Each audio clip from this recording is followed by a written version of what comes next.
Hello everyone, মই স্মৃতি Edustationলৈ আপোনালোকক স্বাগতম জনাইছো। আজি পুনৰ আপোনালোকৰ ওচৰলৈ আহিছো এটা নতুন ৰিডিং কম্প্ৰিহেনশন লৈ। আহক আৰম্ভ কৰো। আমি ডাইৰেকশনছটো আগতে পঢ়িলম কিবা ইম্পৰ্টেন্ট কথা দিয়া আছে নেকি? ইয়াত question number 1 to 5 বুলি দিছে যে a passage has been given below. Read it carefully and answer the questions given below the passage. Some of the words have been highlighted in the passage. That will help you locate them, find the appropriate answers. গতিকে highlighted wordবোৰত হয়তো আমাৰ questionৰ answer থাকিব পাৰে according to the questions asked. All right, so আমি আৰম্ভ কৰো। Last ভিডিঅ'ত আমি এটা আপোনালোকক ট্ৰিক দিছিলো যে এনেকৈ ৰিডিং কম্প্ৰিহেনশন কৰিলে সদায় ফাৰ্ষ্ট কুৱেশ্যনটো চাব। ফাৰ্ষ্ট কুৱেশ্যনটো চাই তাৰ কিৱৰ্ড কিটাৰ থ্ৰু দি পেছেজৰ এনসাৰটো বিচাৰিব। গতিকে আহক আৰম্ভ কৰো। Question number 1. A sentence has been given highlighted in the passage. Find the erroneous part and mark the same as your answer. এতিয়া আপোনালোকে এটা নতুন ওয়ার্ড দেখিলে erroneous, এটো ভাবি ভয় না খাব যে এটো কি ওয়ার্ড হয়। erroneous means এই শব্দটো হৈছে এৰৰৰ পৰা। ওকে, erroneous মানে ভুল। আমি অপশনটোত আমি ভুল হৈ থকা পাৰ্টটো বিচাৰি উলিয়াব লাগে। এইখিনিৰ পৰা মানে এটা পাৰ্ট হৈ গ'ল এটো এ দিয়াটো এ পাৰ্ট এ, দেন এটো পাৰ্ট বি, দেন এটো পাৰ্ট সি, দেন এটো পাৰ্ট ডি। অলৰাইট, মুহাৰি দিছো এইখিনি। ওকে, আমি পঢ়ি চাওঁ। আমি এটা কাম কৰিম, এই প্ৰত্যেকটো এই যেটো অপশন এই গুটেটো আমি প্যাসেজৰ কোড হেতু এটা লাইনতে বিচাৰি পাই যাম। হেতু বিচাৰি উলিয়াই এই প্ৰত্যেকটো পাৰ্ট ওয়াইজ আমি প্যাসেজত ভেৰিফাই কৰিম যে কোনটো পাৰ্ট ভুল আছে কোনটো পাৰ্ট শুদ্ধ আছে। অলৰাইট, প্ৰথমখন কৈছে the experience with the new variant Omicron. Okay, Omicron কিৱৰ্ডটো হাইলাইট কৰি আহক আমি বিচাৰো আমাৰ প্যাসেজত এই সেন্টেন্সটো। I think next slide. Okay, yeah, it is. আৰম্ভ হৈছে the experience with the new variant Omicron. Same আছে হয়নে? পুনৰবাৰ ভেৰিফাই কৰাৰ লগতে আমি নেক্সট লাইনটো চাই আহিম। the experience with the new variant Omicron. Okay, এইখিনিলৈকে শুদ্ধ আছে। এটো অপশন A correct. Then চাও অপশন B লৈ। Is that it is so infectious it doesn't. Is that it is so infectious it doesn't. এইখিনিলৈকে ঠিকই আছে। নেক্সট ইয়াৰ পৰা চাই দিও discriminate among vaccinated and the unvaccinated. Okay, discriminated among the vaccinated or unvaccinated কৈছে না ইয়াতে option number C. Yep, discriminate among the vaccinated and the unvaccinated. এইখিনিলৈকে ঠিক আছে। তাৰ মানে অপশন ডি টোতে ভুল থাকিব।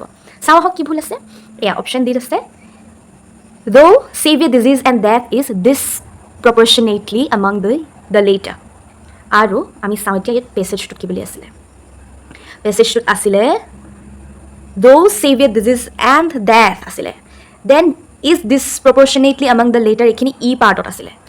আৰু এই ডি পাৰ্টত এই ডিজিজ এণ্ড ডেথলৈকে আছিল, কিন্তু কুৱেশ্যনত দিলে ডি পাৰ্টটোত এই ডি পাৰ্টত গোটেইখিনি ই পাৰ্টটো জইন কৰি দিলে। গতিকে আমি পাই গ'লো কুৱেশ্যন নম্বৰ 1 অপশ্যন ডি টো হৈ গৈছে ৰং এনসাৰ। আহো next কুৱেশ্যনলৈ। Which of the following drugs has or have been discussed that 13 companies in India are ready to make according to the passage? Ekita drugs dise ekita kuntu kotha koise je 13 companies of India they were ready to make. Option kita hoise remdesivir, molnupiravir aru corbevax. Ahok ami sao ei highlight ei to study highlight kore 13 companies of in India. Etu highlight kori sale ami passage to bisari paisa. Okay, A to palo. Okay, this one. See, 13 companies in India are set to make this drug. Okay, মানে ইয়াত this drug বুলি কৈ দিলে যেতিয়া এই ড্ৰাগৰ কথাটো ওপৰত উল্লেখ কৰা গৈছে। গতিকে আমি আগৰ সেন্টেন্সখিনি চাব লাগিব।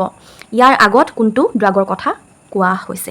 Okay, ইয়াত molnupiravir ড্ৰাগটোৰ কথা কৈছে যে molnupiravir which was approved this month by the US Food and Drug Administration on the heels of Paxlovid by Pfizer Inc.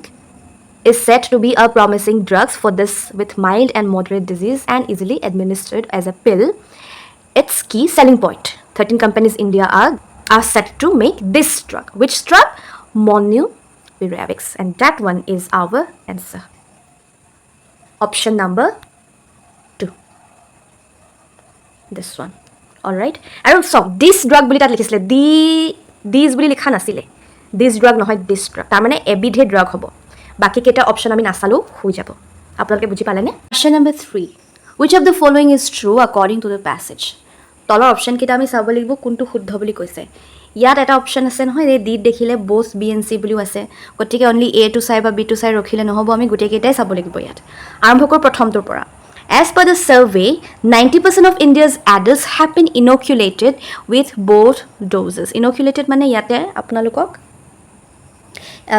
Inject কৰাৰ কথা কৈছে এইটো এনেকুৱা এটা এণ্টিজেন বা এণ্টিবডি যেতিয়া ভেকচিন এটা ইনজেক্ট কৰে সেইটোৰ কথা কয় ইনকুলেটেড বুলি এতিয়া আমি কিৱৰ্ড হিচাপে লওঁ 90% অফ ইণ্ডিয়া 90% এই মেইন 92 আমি য'ত দেখিম তাতে আমি এইটো অপশ্যন বিচাৰি পাম কৈছে যে পুনৰবাৰ পঢ়িও কি কৈছে as per the survey 90% of India's adults have been inoculated with both doses okay 90% adults both dosesৰ সৈতে ইনকুলেট হৈছে নে নাই হোৱা আমি 90 টো বিচাৰিম আমি দেখিলো ইয়াত এইটো তলত একেবাৰে শেষত সব 90% বুলি আছে as of today 90% of India's adults have been inoculated with one dose and 60% with both doses বুলি কৈছে মানে 60% of India's adults were inoculated with both doses না কি এই 90% খিনিয়ে one dosৰ হৈতেহে ইনকুলেট হৈছে মানে 90% ক one dose দিছে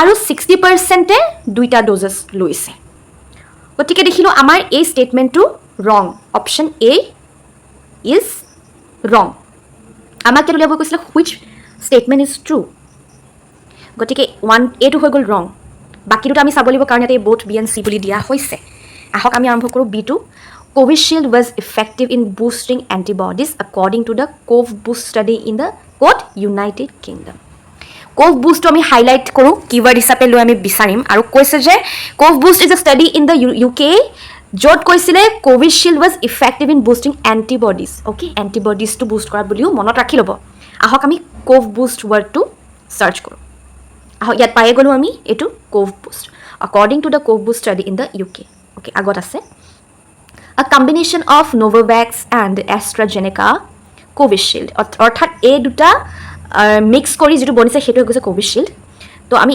এইখিনি আমাৰ অপশন স্টেটমেন্টত দিয়া নাই বাট ইয়াৰ পৰা আৰম্ভ কৰিছে Covishield was also effective in boosting antibodies গতিকে দেখিলো যে এই স্টেটমেন্টটো কাৰেক্ট হয় আহো আমি নেক্সট স্টেটমেন্ট লৈ third dose that is called precaution dose will be available for healthcare and frontline workers and those above 60 with comorbidities মানে হৈছে যাৰ বডিত এটা মাত্ৰ বেমাৰ নাই সেই বেমাৰটোৰ কাৰণে আন দুটামান বেমাৰ এড হৈছে ফৰ এক্সাম্পল যেতিয়া ডায়াবেটিস হয় ডায়াবেটিস হোৱাৰ লগে লগে কিডনি ফেইলিয়াৰ হ'ব ষ্টাৰ্ট কৰে অৰ্থাৎ কিডনি ডিজিজ হ'ব ধৰে বা আই ইনফেকশন আই ডিজিজ হ'ব ধৰে বা বেলেগ বেলেগ হাৰ্ট প্ৰবলেম প্ৰেছাৰ প্ৰবলেমো আৰম্ভ কৰে গতিকে সেই তেনেকুৱা ধৰণে যেতিয়া কেইবাটা বেমাৰ এড হৈ যায় দ্যাট ইজ কল্ড comorbidities তো 60% of comorbidities people আৰু frontline worker health care এওঁলোকৰ কাৰণে precaution dose available আছিল আৰু হেতু হৈ গৈছিল third dose আমি keyword 60 টো বিচাৰো okay তো আমি পাই গলো 60 above 60 with comorbidities ইয়াত কৈছে the new directives say that precaution doses which are third doses এখিনলৈকে ঠিকই আছে of the vaccines an individual has already been inculpated with ekon baru dia nai but this will be available ekhini kotha koa hoise statement kar karne healthcare karne correct frontline workers karne correct and those above 60 with comorbidities jikhini manuhor boyo 60 hoise aru comorbidities ase orthat duta ko beshi bemar ase kotike ei statement tu hoy koise correct so bu correct cu correct kotike ama answer hoy jabo option B both B and C Question number 4. Find the correct replacement for the word inculpated given in the passage. Inculpated. আমি আগৰ কোৱেশ্চনটোতে পাইছিলো এতিয়া inculpated মানে তাত কি বুজাইছিলে যে inject কৰাটাই বুজাইছিলে নহয় নে মানে সেই সকল above 60 যাৰ comorbidities আছে বা frontline workers আছে helpline আছে helpline-ত কাম কৰা workers আছে তেওঁলোকৰ কাৰণে inculpate কৰা হৈছিলে inculpate word to normal meaning hoge to blame kora to accuse kora but yate hetu bujwa na yate actually inject kora bujaise eta vaccine ba doses hetu apnar body injection use kori apnar ko jodi kheli meli lagise je ei inculpate word to kot asile moi passage to loi goi apnalukok ebar dekhai diu ami jitu question agot korisilu hedute he word to asile inculpate yeah ekhinite asile etu inculpated koisile je the new directives say that precaution doses which are third doses of the vaccines an individual has been inculpated with ejon manuhok inculpate kora goise orthat inoculate kora goise so yar kun keita ei sarita optionor bhitor kuntu correct hobo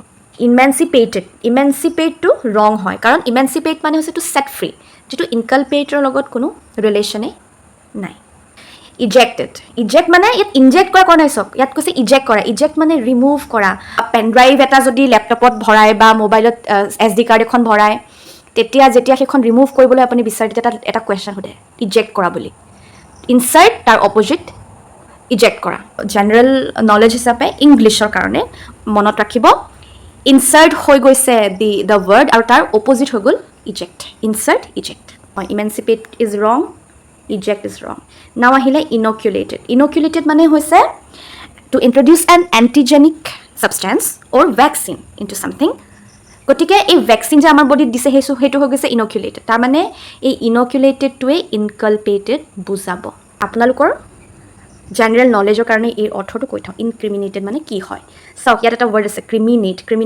মানে এই ৱৰ্ডটো হৈছে ক্ৰাইমৰ পৰা alright মনত ৰাখিব crime ইনক্ৰিমিনেট মানে হৈছে crime এটাৰ কাৰণে কাৰোবাক একিউজ কৰিছে তাৰমানে কৈছে যে এই মানুহজনে এই ক্ৰাইমটো কৰিছিলে that is called you are incriminating that person আপুনি সেই মানুহজনক ক্ৰাইম এটাৰ কাৰণে একিউজ কৰিছে আহি যাওঁ আমাৰ লাষ্ট কুৱেশ্যন লৈ Question number 5. Which of the following statement is incorrect according to the passage? Incorrect বুলি কৈছে okay ইয়াত আমি যদি চাওঁ অপশ্যনত তিনিটাই অপশ্যন দিছে 1 2 3 আৰু ইয়াত আছে দি all 3 are incorrect বুলি কৈছে গতিকে আমি all 3 চাবই লাগিব অপশ্যন নম্বৰ 1 লৈ যাওঁ কি ইৰেজ কৰি লৈছোঁ The study on mixing Covaxin and Covishield showed the antibody levels lower than 2 doses of either vaccine আমি Covaxin আৰু Covishield এই দুটা কিৱৰ্ড হিচাপে লওঁ দেন চাওঁ যে এই যে কোভেক্সিন আৰু কোভিশ্বিল্ড এটা মিক্স কৰিছে সেইটোৱে এণ্টিবডি লেভেলটো লোৱাৰ কৰি দিয়ে বুলি কৈছে কিহতকৈ লোৱাৰ কৰে তাতকৈ যেতিয়া দুইটা ড'জ মানে কোভেক্সিন বেলেগকৈ ল'লে কোভিশ্বিল্ড বেলেগকৈ ল'লে তাতকৈ সিহঁত দুটাক মিক্স কৰি ল'লে সেই এণ্টিবডি লেভেলটো ল' হৈ যায় বুলি কৈছে আহক বিচাৰোঁ পেছেজটোত ইয়াত পাইছোঁ আমি এইটো Covishield and Covaxin However, the only study on mixing Covaxin and Covishield that resulted from a mix-up in UP showed that antibody levels were higher than 2 doses of either vaccine. Ami palu lower, but yat koise shuddhotu hoise higher. So A2 option 1 is incorrect. Amar question tu khudisile kun keita incorrect. Ami gute keita sabo lagibo palu baru. 1 to incorrect hoy.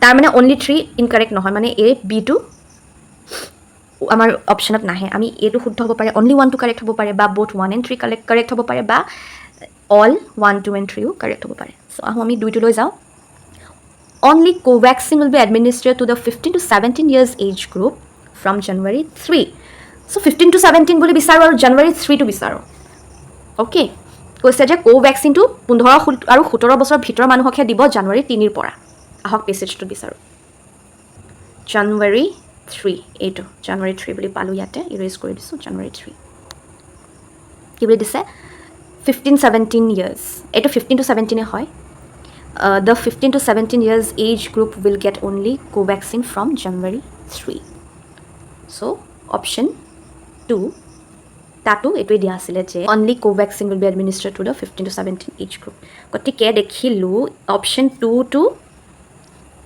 incorrect তাৰ মানে option 1 two correct এতিয়া এই both 1 and এই option ডিটো আমাৰ এনসাৰত নাহে কাৰণ ইয়াত 2 বুলিও আছিল কিন্তু 2 টু কাৰেক্ট হয় কিন্তু আমাক ইয়াত কোনটো ইনকাৰেক্ট হেতু সুধিছে অপশ্যন 1 টু ইনকাৰেক্ট বুলি পালো অপশ্যন 2 টু আকৌ কাৰেক্ট হৈ গ'ল গতিকে এই ডিটো আমাৰ ভুল হৈ গ'ল আৰু অনলি 1 নহ'ব পাৰে অনলি 3 নহয় কিন্তু B2 নহয় A আৰু C ভিতৰত কোনবা এটা এনসাৰ হ'ব এটা 3 টু হ'ল Corbevax is a protein subunit vaccine as is Covovax to be made by Bharat Biotech okay Corbevax বুলি আমি keyword to sound আৰু আমি পেছেজটো বিচাৰো গৈ এটো Corbevax by biological E is a protein subunit vaccine as is Covovax এখিনলৈকে ঠিক আছে to be made by the Serum Institute of India না কি ভাৰত গতিকে এই অপশ্যন 2 হৈ গ'ল wrong মানে 1 to wrong লগতে 3 to wrong মানে both 1 and 3 এটো সাফা কৰি দেখাইছো both 1 and 3 are wrong এটো correct কি আমাৰ আনসাৰ হৈ গ'ল অপশ্যন C আজি আমাৰ ৰিডিং কম্প্ৰিহেনশ্যন ইমানতে অন্ত পৰিছে পুনৰ আপোনালোকৰ ওচৰলৈ আহিম এটা নতুন ভিডিঅ'ৰ সৈতে নতুন কিছুমান জ্ঞান পাবলৈ তেতিয়ালৈকে মই স্মৃতিয়ে বিদায় মাগিছোঁ এইখিনিতে আপোনালোকক এটা ইনফৰমেশ্যন জনাই থ'ব বিচাৰিছোঁ আমাৰ এপত আসাম গভৰ্ণমেণ্টৰ বিভিন্ন কম্পিটিটিভ এক্সামছৰ বাবে প্ৰিপেয়াৰ কৰাই থকা হৈছে আপোনালোকে যদি বিভিন্ন কোৰ্চত এনৰোলড হ'ব বিচাৰে তেন্তে আমাৰ এপ যাৰ নাম Edustation ইয়াক ইনষ্টল কৰি ল'ব আৰু ইনষ্টল কৰিবৰ বাবে প্লে ষ্ট'ৰত Edustation বুলি সাৰ্চ কৰিব পাৰে নতুবা কমেণ্ট অৰ ডেছক্ৰিপশ্যনতো আমাৰ এপৰ লিংকটো পাই যাব Edustation ইনষ্টল কৰি ইউজ এনাদাৰ মেথডত ক্লিক কৰি ল'ব আপোনাৰ ফোন নম্বৰটো তাতে টাইপ কৰি দিলে এটা OTP আপোনালোকলৈ আহিব দেন আপোনালোকে OTPটো টাইপ কৰি লগইন কৰি ল'ব কোৰ্চসমূহ চাব বিচাৰিলে হোম স্ক্ৰিনত কোৰ্চসমূহ দেখিব বা ষ্ট'ৰ ছেকশ্যনত গ'লেও গোটেই কোৰ্চসমূহ ভালদৰে দেখিব তাৰপিছত আপোনালোকে অল কেটেগৰিজ চুজ কৰিব দেন ADRE অৰ টেটকাম ৰিক্ৰুটমেণ্ট বা স্ক্ৰল কৰি গৈ থাকিলে অন্য কোৰ্চসমূহো আপোনালোকে দেখা পাব আপোনালোকৰ ৰিকুৱাৰমেণ্ট অনুসৰি কোৰ্চত ক্লিক কৰি কণ্টেণ্টত গৈ ডেমো ভিডিঅ'জ মক টেষ্ট নোটছ ই-বুক ইত্যাদি চাব পাৰে আৰু যদিহে কমপ্লিট কোৰ্চটো আনলক কৰিব বিচাৰে তেনেহ'লে আপোনালোকে এনৰোল কৰিব লাগিব আৰু তাৰ বাবে আপোনালোকে এপতেই পে'মেণ্ট কৰিব পাৰে অথবা অন্য সুবিধাৰ বাবেও স্ক্ৰিনত থকা নম্বৰটোত কণ্টেক্ট কৰিব পাৰে